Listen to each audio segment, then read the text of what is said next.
Mystery House.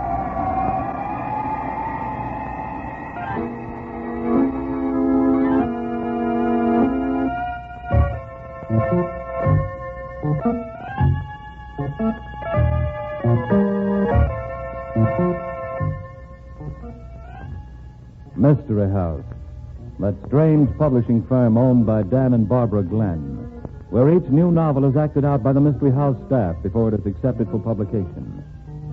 Mystery House.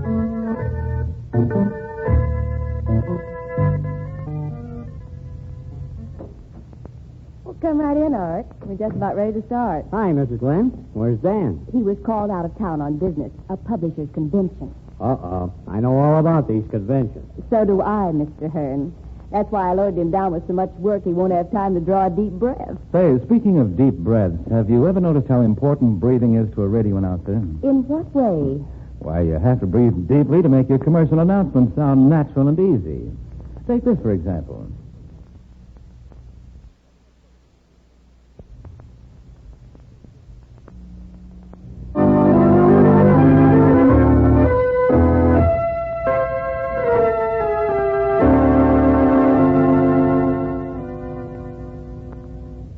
Everybody in your places. Set the scene, guys. Death at Deadline. Tonight's story opens in the private office of Luke Chilton, managing editor of The Star. One of his reporters, Pamela Carter, enters to announce an unwelcome caller. You have a caller, Luke. Oh, yes, Pam. I'm busy as the devil right now, making the dummy on page 1. The same old caller, Luke. You know me and Jim Boland. The same. He always comes when I'm busy, and he knows it damn well. I'll tell him you're not in. No, that won't do. He knows I'm in. Look, Luke, why not give him the bum's rush? Just because he was a reporter on the Star and you Oh, fired it's him... not that I'm soft, Pam. I feel sorry for the guy. He could have been a good reporter if he... If he hadn't had a heart full of larceny. Why, you'd have lost your own job if you'd let him get away with the kind of shakedowns he was pulling.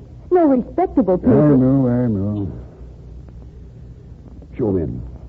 You are too soft, Luke. You'll see you, Jim. Thanks. Oh, don't run on my account, Pammy. Hello, Jim. Busy as a little bumblebee, aren't you, Luke? I am busy, Jim.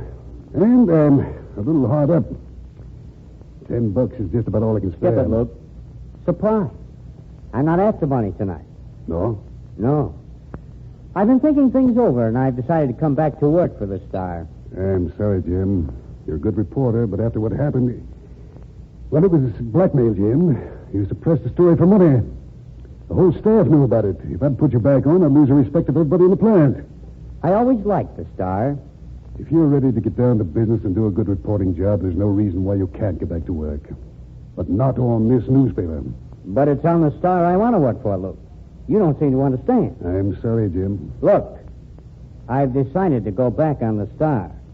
And if you're smart, you'll take me. I told you I can't, Jim. If you don't, you'll be making a big mistake. Then it's a mistake I'll have to make. I'm giving you a chance, Luke. You're giving me a chance. Now listen here. That's what I said. You fired me. I took my spanking like a little man. But I've decided the period of punishment's over. I'm back. No, you're not. You with your pious talk of blackmail. You know why you fired me just as well as I do. Do you think I ever fell for that blackmail gag? That was the truth. You fired me because you're in love with Pam Carter and you thought I was in the way. You can't talk to me like that and get away with it. I can't talk that way because you don't like to hear the truth. I was running you a close race with Pam till you fired me. Get out of here. I don't have to put up with this kind of talk. You've no right in here. No right in the Star? Why? Because I was fired by you. But you're going to hire me again. You're wrong, Jim. Dead wrong. Now get out of here. I'll have some of the boys throw you out. I'm getting back under the Star, back where Pam is. Back where I can straighten things out with her. And if I can't do it because you're here, I'll have to see that you're not here. You, think you can get my job? Go right ahead and try. I'm not talking about your job, Luke. I'm talking about you. I can get rid of you so easy you wouldn't believe it. Permanently.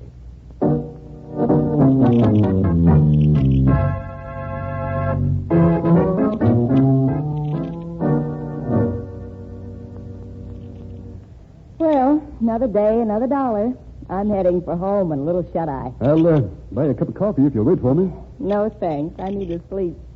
You'll stick around here till the first edition's off the press, and that means another half-hour killed. In the words of the old song, I'm tired and I want to go to bed. Well, don't say I didn't offer. Good night, Pam. Good night, Lou.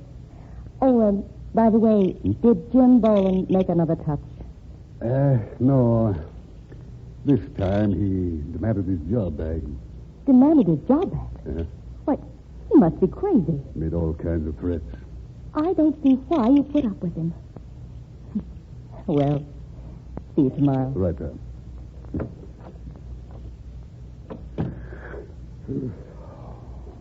Well, might as well get out some notes to the city editor on the wire desk. Let's see. Yeah. You want to see me? You're Luke Chilton, ain't you? That's right. Then I want to see you. Have a chair. I'll stand up, thanks. I talk better on my feet. What do you want? I'm Jeff Corcoran. Oh, yes. We've had a few stories about you, Mr. Corcoran. But I never had the pleasure of meeting you. It ain't going to be any pleasure for you, Chilton. No? No. I got a tip you're letting loose on me in tomorrow morning's paper. Then you've been misinformed, Corcoran. Not that it wouldn't be a pleasure to have a story on you. You got it all right. If you'd oblige me with the facts, I'd be happy to print it. Don't try to bluff me, Chilton. You're blowing me wide open with a story about my gambling joint. You're wrong. If I ever get the chance, I will. But you don't figure in tomorrow's news. Not yet, at any rate. I'll believe you when I see the paper. Well, you won't have to wait long. The boy should bring me a copy in a couple of minutes. I'll wait. Who told you there was going to be a story about you? That's none of your business. But I'm afraid it is.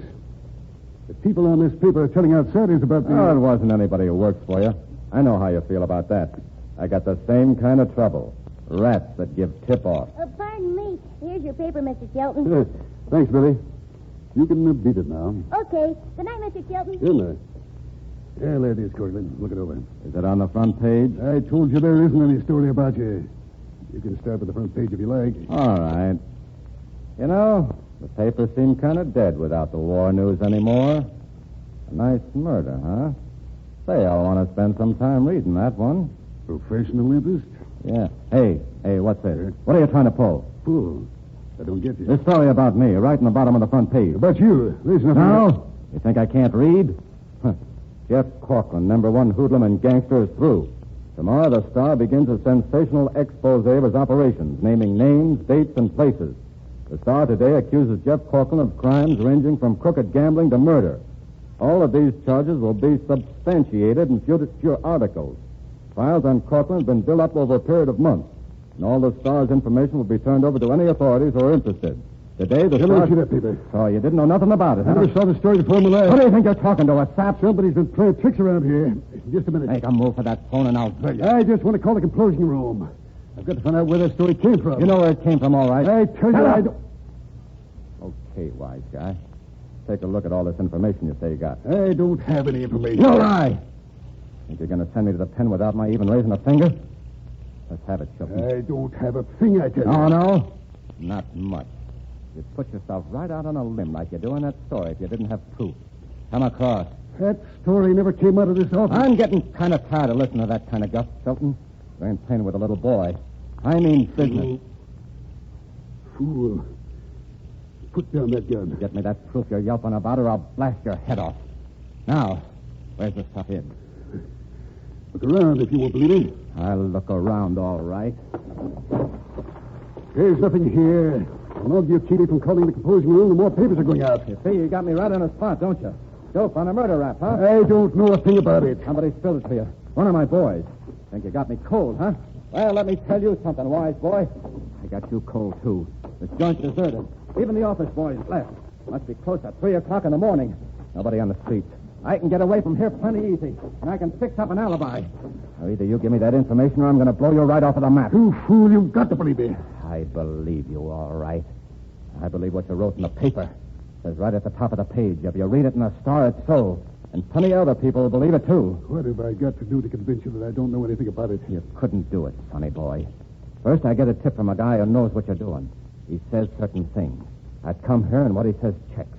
Everything checks except you. Okay, show me lie. No use arguing with you. What do you want me to do? Give me all that proof you say you got about me. But I don't have a thing. I'm getting kind of tired mucking around with you. Either come across me before I count to 3 or I'm going to blast you. 1, 2... Now, listen. Who gave you the tip? That might be important. A guy used to work for you. Still a friend of yours. A guy who spends a lot of time with you. Who? Jim Boland. But he doesn't know a thing about what's going on around here. Sure know about that story. Tell on you're stalling for time. 1, 2... All right, wise guy. Oh. You fool. You've been framed. You're a worse false guy than...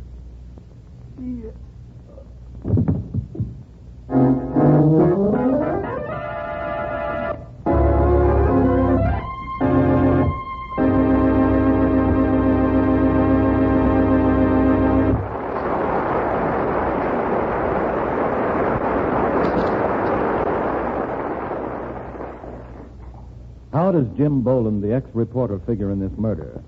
And what good will it do him if it does him any good? We'll find out in the second act of tonight's story.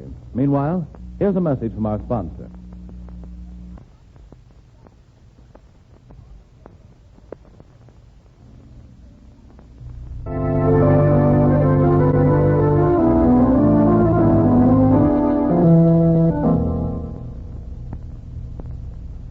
And now, Act 2 of Death at Deadline. Jeff Cortland has made a frenzied search of Luke Chilton's office without finding any evidence of his crimes. He's just getting ready to leave. Jim Boland. Yeah. Where do you think you're going, Cortland? You ain't big enough to stop me, Boland. I wouldn't reach for your gun if I were you, Cortland. I won't hesitate to kill you, and you're covered before you even get started. You dirty, you rat. You was the guy who tipped me off. Sure. Sure, I was the one. And I knew what you'd do, too. What's the big idea? You thought I was working with you, didn't you, Cortland? Well, I wasn't. I'll take your gun, if you don't mind. No. I said I'll take it. Thanks. You tipped me off in a story. You told me how long to wait before I came up here so I'd get to talk to Chilton alone. Now you're trying to turn me in. What's it all about? Maybe I'll tell you sometime, Cortland. Right now, I think I'd better call the police.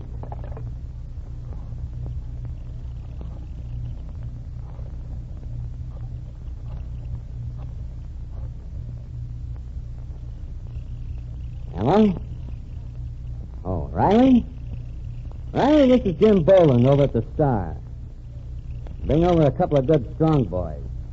Yeah, I've got a murder for you, and it's a little tough to handle.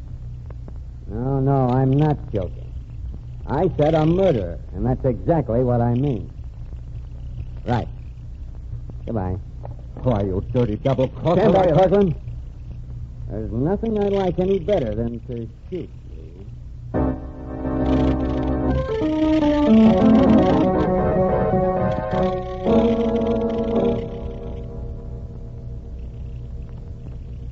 You mean you were working on the Star all this time? Sure. You know, Luke had an idea that no reporter could get the goods on Cortland because the hoods had every newspaper man in town spotted. So we planted that blackmail story about me, and I got fired. At least that's what everybody thought. But you really were fired. You mean I was taken off the payroll?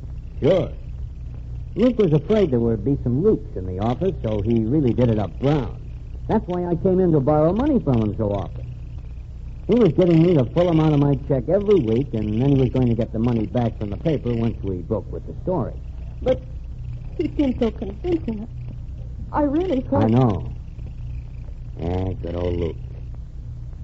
He could put on a good act when he had to. But he didn't even tell me. Pam, honey, that was one thing he really felt bad about. Not being able to tell me? No, about making me look bad to you. He figured he'd sort of broken things up between us. Said the first thing he was going to do after the story broke was square me with you. But Luke and I were in love with each other. We were going to get married. That bothered him too, honey. He said he was afraid you'd fallen for him and that, well, he just wasn't the marrying kind. But that's not true. Try not to be sordid, Pammy. He was putting on a show to get a whale of a big story. He was a newspaper man. But what happened with the story? What happened to all the information about Corcoran? The document contains it. Corcoran got him, of course. But the cops can't figure out how he got him out of the place unless he had one of his boys with him and sent him out before he got loose. Oh, Officer Riley. Hi, Riley. Corcoran broke him down and told you where he gets the papers yet? No, but he's done better than that.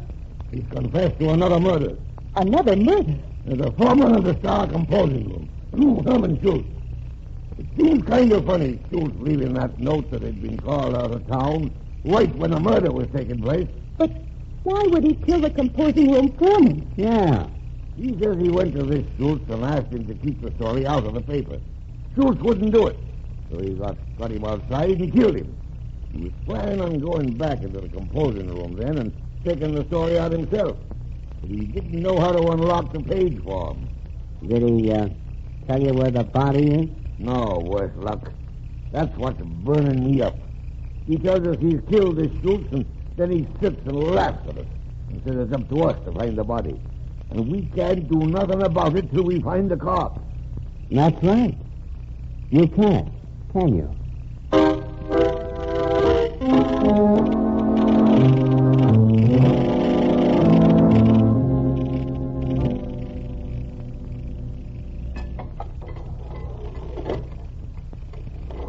All right, Corcoran. Here she is, but make it snappy. Hello, Miss Carter. Hello. Listen, copper, what are you standing around for? I said I wanted to talk to the lady alone. All right. But no tricks now.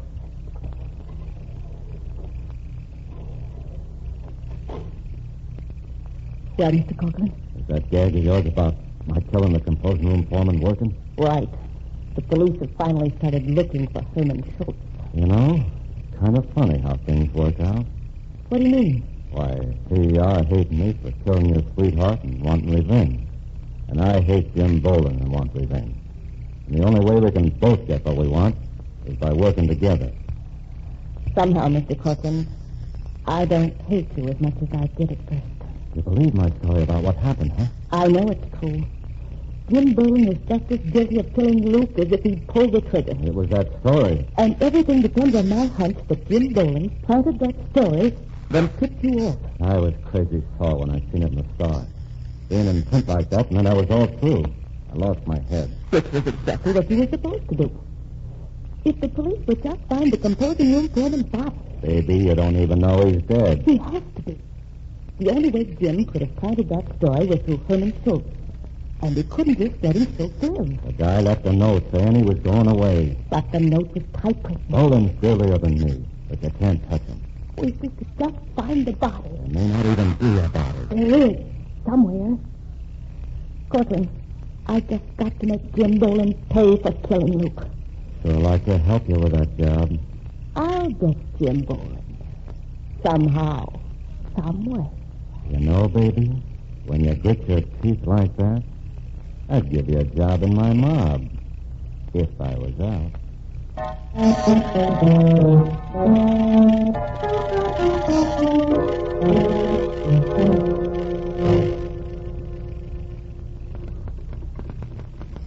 There. Well, all through for tonight, Sam. Going home? No, and I wish you'd stay a few minutes, Jim. Why? I just called Officer Riley. What for? I got some new evidence on Luke's murder. Look, honey, I wish you'd forget that murder business. It's all settled. They got Corcoran cold. What more do you want? There's still Herman Schultz. You know something? I don't believe Schultz is even dead. I think Corcoran used his disappearance to mess things up. He knows they won't go to trial till they find Schultz's body. That's a very interesting theory, which shows you don't know the facts. What do you mean? You'll see. Oh, there's Riley now. I come as fast as I could, Miss Carter. What's this all about, anyways? I want you to put Jim Bolin under arrest, Officer Riley. What? Oh, you're joking. I was never more serious in my life. Sam, what's this all about? It's your idea of a joke. It's in rotten taste. It's not a joke. Did you think I believed you when you said Luke wasn't really in love with me? Oh? So you're sure about that? I never believed it for a minute. You hated Luke because he fired you. Because I left him instead of you. For a lot of reasons. You decided to kill him, but you didn't have the nerve to do it yourself. And you were much too clever for that anyway. Oh, Pam, please, don't be so melodramatic. You tipped Jeff Corcoran off that Luke was going to run an expose of Corcoran's racket. You told Corcoran to come in after the deadline, when there wouldn't be anyone else in the office. That's a beautiful story. And a true one. Then you wrote that story about Corcoran. A threat to expose his whole setup. Look, I wasn't even supposed to be working on the paper. I'd have had fun getting a story published, wouldn't I? That's where I'm going to get you, Jim. You had to enlist Herman Schultz's aid to get that story into the Star. You told him some lie. Probably that Luke had ordered it in. Once that story was locked up in the page form, you sealed Luke's death warrant. That's a nice theory, Pam, but you don't have an ounce of proof for it. That's right, Miss Carter. You got to be careful about making such accusations. Oh, I don't mind, Riley. She's But I upset. do have proof.